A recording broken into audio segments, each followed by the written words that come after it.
and welcome to Model Kit Stuff, and in today's first impressions video we're having a look at Thunder Models 1/350 scale Hetzer. Now this is the early version and it's also a Bergepanzer.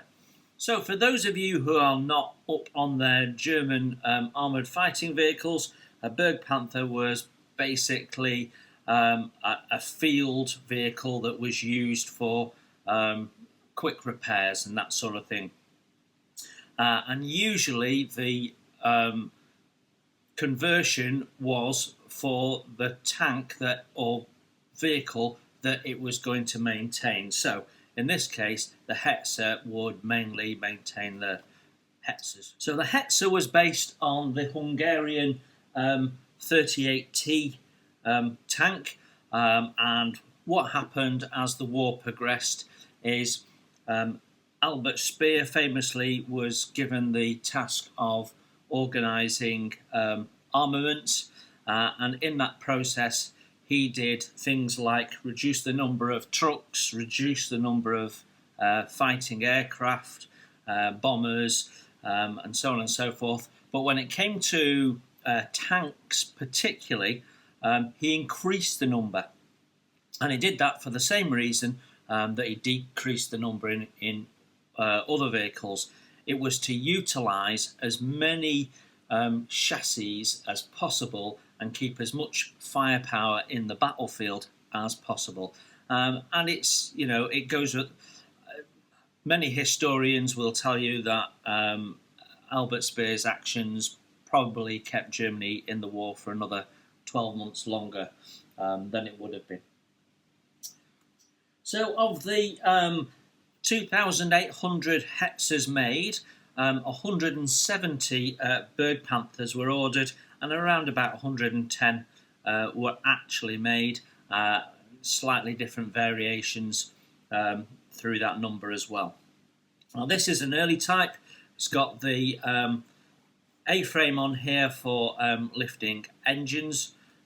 So as we look at the box, we've got a nice picture depicting what it is that's in the box. It tells us that it's 1/35 scale. I'm not quite sure what the Chinese writing tells us, but we've got a kit number there of 35102. As I look at the two sides, they basically say the same thing, one in English, one in Chinese. Obviously Thunder Models is made in China. We've got a brief history of the vehicle there, and then on this side we've got the 14 plus, tells us that it's not a toy, it's a collectible. Gives us a little bit of information about what's not included, a website link, and then tells us a bit about the kit itself. So over 370 plastic parts and a full interior. So let's have a look inside the box. So the box itself is a lovely top opening box. It's nice and sturdy, double folded edges, corrugated. So it's actually a pretty good box. It's going to take some impacts in travel, not give us too much issues. And considering how small this tank is when built, actually the box is fairly full. There's a little bit of rattle space in there, but not much. So I would say it was fairly well packed. We've got a set of instructions on the top, colour call-outs, which is quite a nice glossy, almost white, clean sheet. That's nice. Then we've got sprues, not individually wrapped, but well, some are. There's two which are the same in that bag.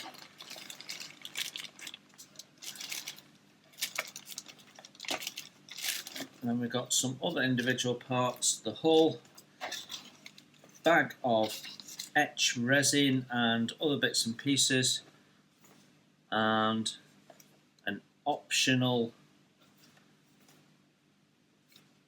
piece of paper there, so we'll have to understand that. Let's have a look at the instructions. So our instruction booklet is A4. It's stapled, as you can see. It's black and white and it's matte, so we're not going to have any issues with it reflecting.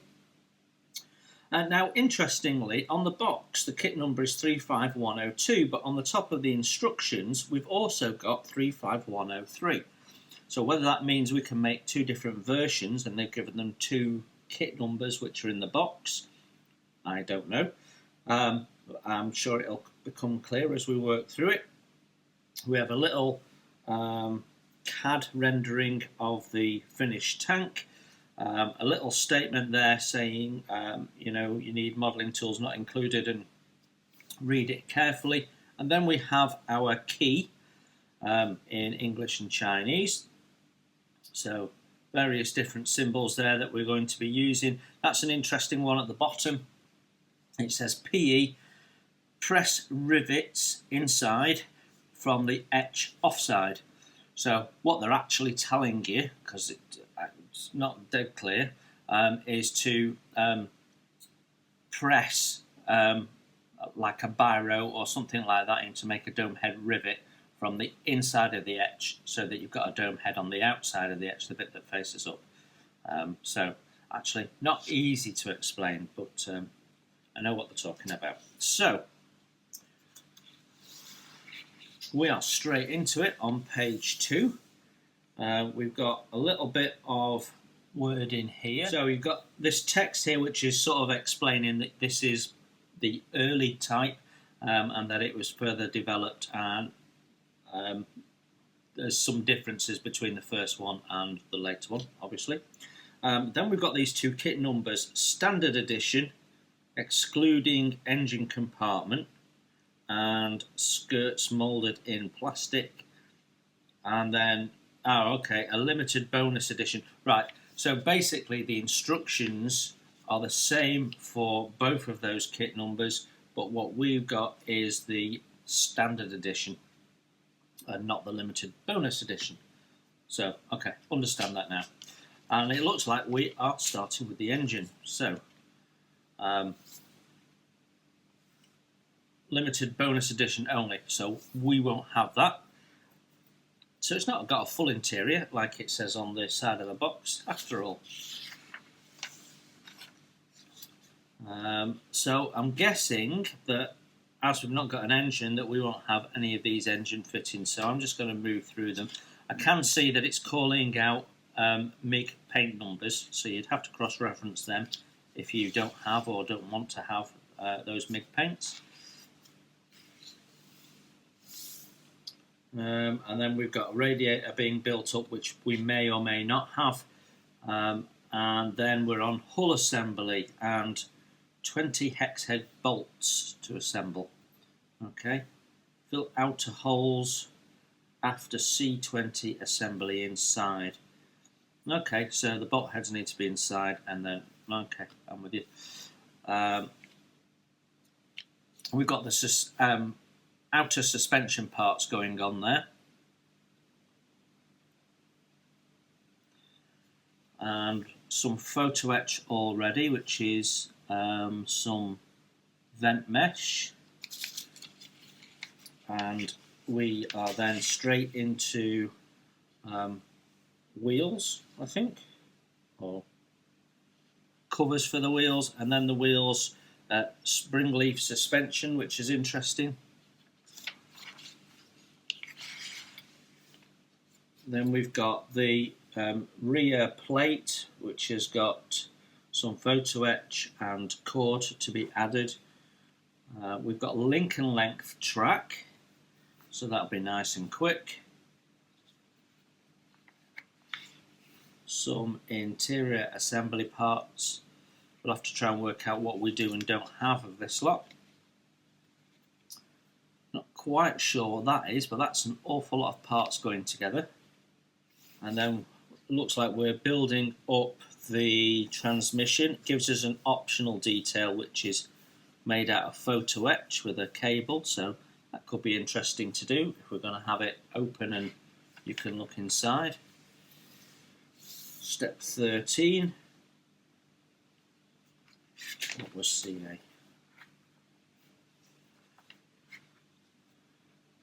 More optional detail telling us we need to use super glue. And then we've got more plastic parts being put together. and the seat. Now that connects into the transmission. Okay, so that's the bit that's running the main wheels, the drive sprockets. Okay, so that looks quite detailed, so under a bit of paint I'm hoping that that's going to look really quite cool. Then we've got some more photo etch being built. That looks like photo etch pedals going in, and handbrake, I assume.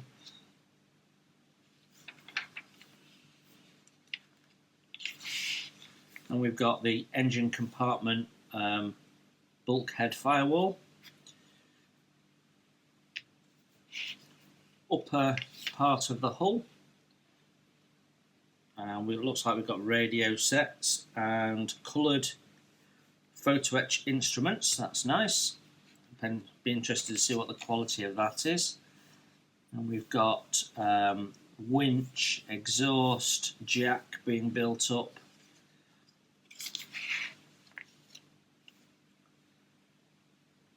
We've got what looks like a tool tray or something like that. Parts of the back end being built up in different positions. Lots of photo etch on this included, so that's nice to see.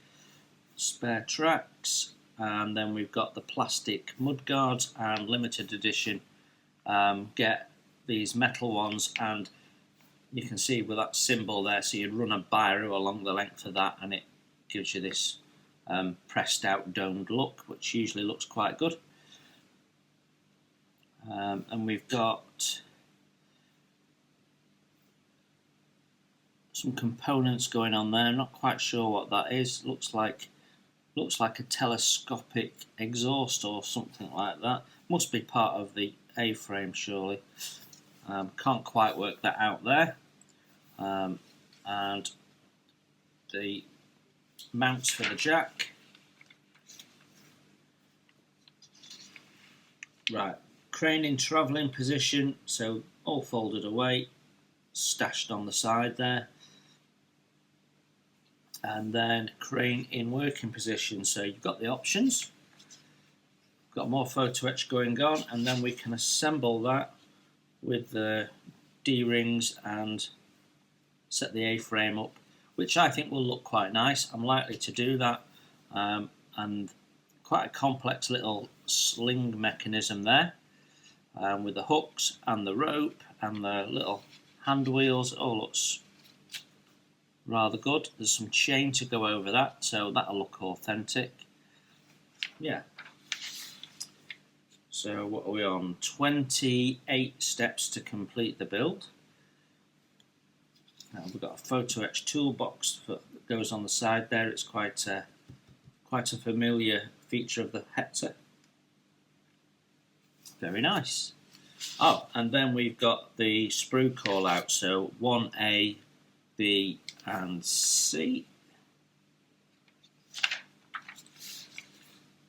2 Ds, which we saw in one bag, an E and an F if you've got the limited edition only.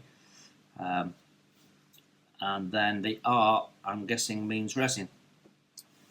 And then, of course, we've got this optional piece here, which is possibly an optional arrangement or something like that. So what I'm going to do is drop that into step 20, which is where I saw that coming together. There you go. So that is that there. So there's an optional thing we can do. So that is the instructions. So next we have the paint instructions, and it's on this really nice glossy A4 sheet, single sheet, double side printed. So it's almost laminated. I don't think it is, but it's almost laminated. So a nice white clean surface. Yeah, I really quite like that.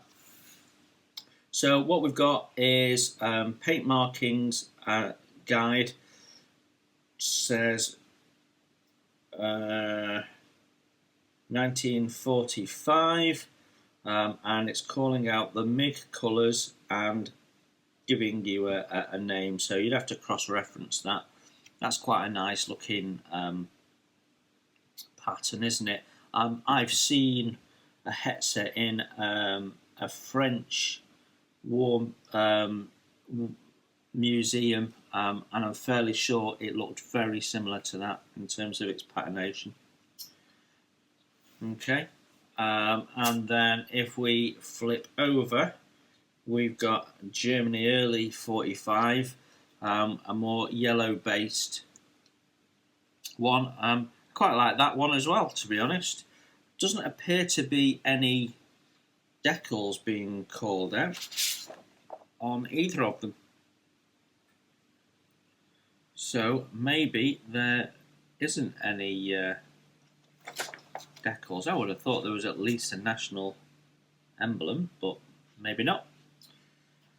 Okay, so that is the paint instructions. Okay, so I'm going to do this in the reverse order that the sprues came out of the box, so they go back in the order they came out, which means we're starting with sprue C, which has the two main hull halves. And my first impression is there is quite a nice level of detail on them. They're very thin. They are very thin. This one's waggling around. It's only connected at the back here. So there's no connection points on the front. The welding, the sort of the flame cutting of the end of the steel plate is a little over exaggerated. We'll need a little bit of a sanding, smoothing down a little bit. We've got holes there for those nuts to go through, which is interesting. It's a bit flashy on the sprue, but I don't see any flash on the parts actually. And yeah, they seem to be quite nicely done. We've got a row of rivets there, which is nice. I think they might actually be, I've only got my reading glasses on, but I think they might actually be the bolt heads that go into that area there.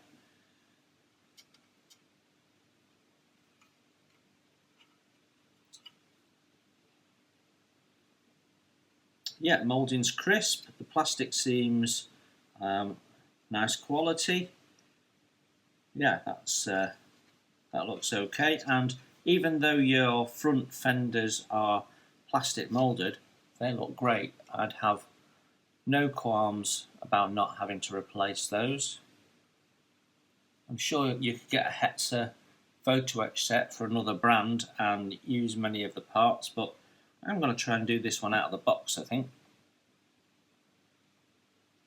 Okay, now that's interesting. We've got a plastic part there that I'm sure we have seen separately. Yeah.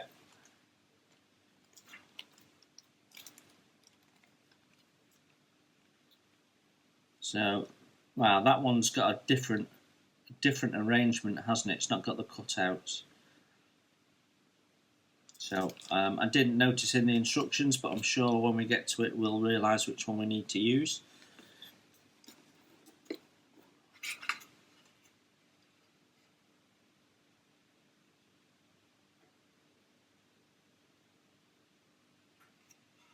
Flip it over. See some nice interior detail there on that bulkhead. And again, I'd say that the flame cutting lines are a little bit too uniform. It's like corrugation. It's not irregular enough. Sprue E is primarily the road wheels. Okay, so they're single piece road wheels. We've got all the fastener detail on the top. They look okay. We've got the other road wheels. They've got nice sprocket detail on the inside with fasteners. That's really nice. Come back to the inside of the road wheels in a sec. Got the exhaust unit there, nice and crisp. Couple of brackets, fairly thin. And then on the mating side, it's pretty much the same. Then when we look at the inside of the road wheels, we've got some ejector pin marks, but they're not going to be dead visible, and they are raised, so we can go around there with a tiny bit of emery cloth and get those out. But you can see there's fastener detail in there, which often there wouldn't be. So they'll look all right, and if you can see them underneath the tank, which I'm sure will be difficult, under a wash, they should look pretty good.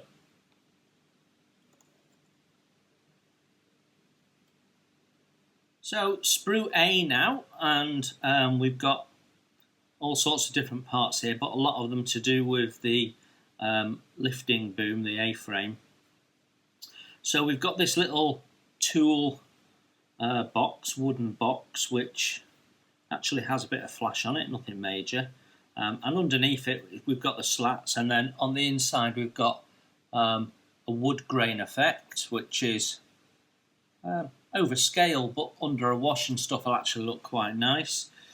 We've got all sorts of sort of bracketry and small bits, and the detail is very nice. What I will say is this lifting hook is very authentic in its shape. It's really, really nice, that.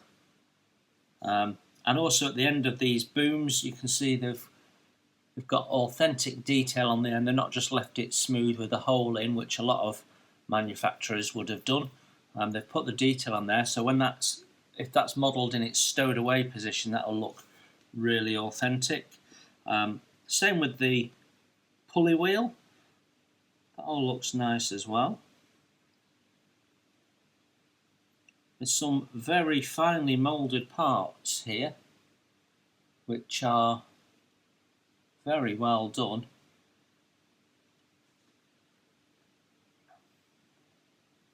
Yeah, that's nice, that.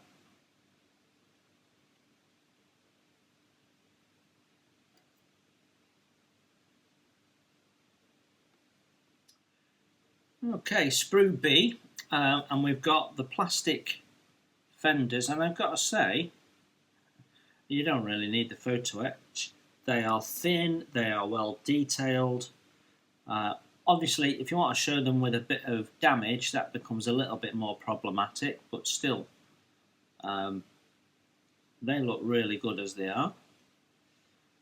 We've got some, I think they're spare tracks there, but they're very nicely done.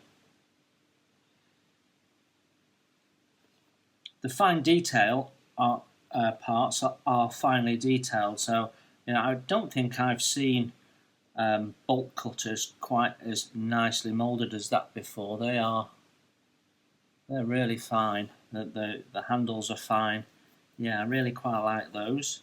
Got some pipe work. This makes up the seat. We can see the springs imprinted in the back of the seats. That's a very nice touch. So again, more detail that we can bring out in washes and so on. The transmission looks very authentic and realistic. I like that.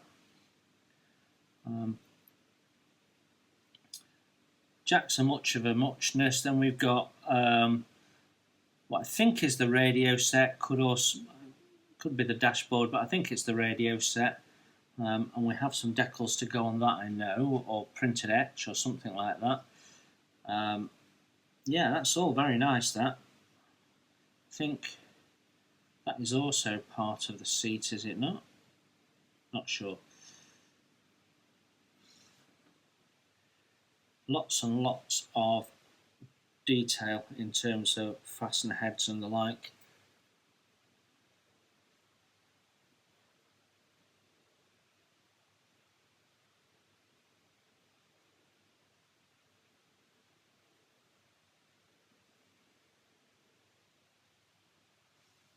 I think that looks very good. This is the last of the plastic sprues. There's 2 of these contained in the one bag, but they are very tightly packed, so they're not really rubbing. So this is sprue D, and we've got more road wheels. We've got the drive wheel there. The teeth are nicely done. It's very thin actually, very, very thin. I mean, these wheels here, the idler wheel at the back, it's so thin that it's almost translucent. Very fine moulding. The leaf springs, I don't know whether they're right or not, but there's no grooves in them. Oh yeah, maybe there is and I just can't see them. I think I can feel them. They're very subtle. I can just about feel them. Very subtle. We've got various different clips and hooks and handles and bits and pieces along there, which all seem to be nicely done. Then we've got the link and length track, and the track is, again, very nicely moulded. These two bits here actually have some sag in them, which is really nice. So these will be the upper ones, and you can see, I don't know if you can see that. I'll show you side on. They've moulded sag into them, which is really pleasing to see.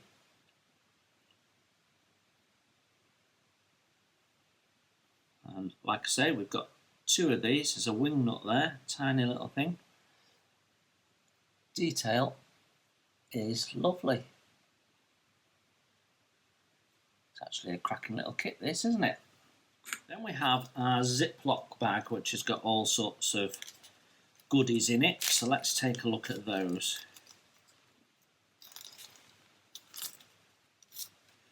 So we have chain, which on the box says authentic to scale chain, and I have to say that is very fine chain.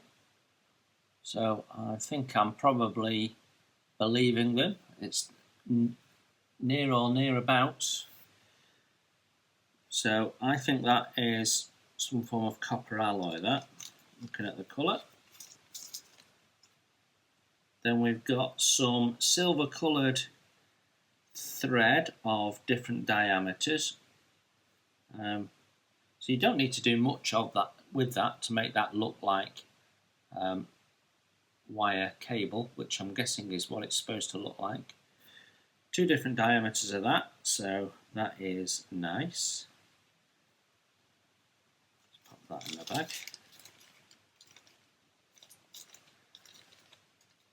Then we have 1, 2, 3 different bits of wire, which I think might be used for some of those additional details.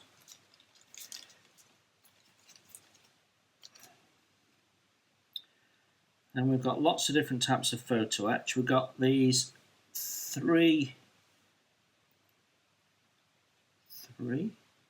should have more than that, shouldn't I? I'll have to check. I've got 3 resin ends for those steel ropes.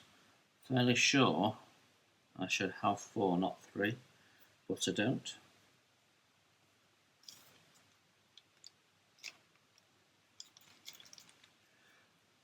Got to say the resin parts are nicely done. There is twist patination on them and little fasteners on there.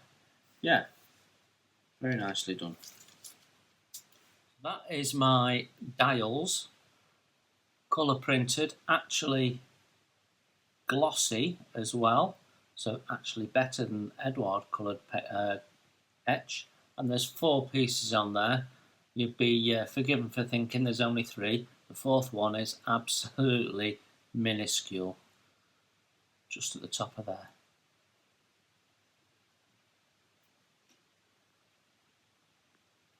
All the photo etch comes with sticky back plastic on each side, which is nice. Then we've got wing nuts and some brackets there to be folded and made up in the brass. looks good. The etch is relatively thick, but I guess they wanted it thick. That's why they've done it in a different material to the other two, which are copper and a fair bit thinner. So we've got, that's the toolbox. So we can see the fold lines are inscribed on the inside, and that little castellation will actually be folded into a circle, and we'll put a bit of wire through it, and it'll be a working lid with a hinge, and that'll be curled over, and then you'll put the wire through both of them, and we'll have a little hinged box top that we can actually work. Should be interesting. And then we've got more photo etch. So we've got some brackets, the handbrake, the famous back grill, and some more grills, and what I think is tie downs that need to be folded.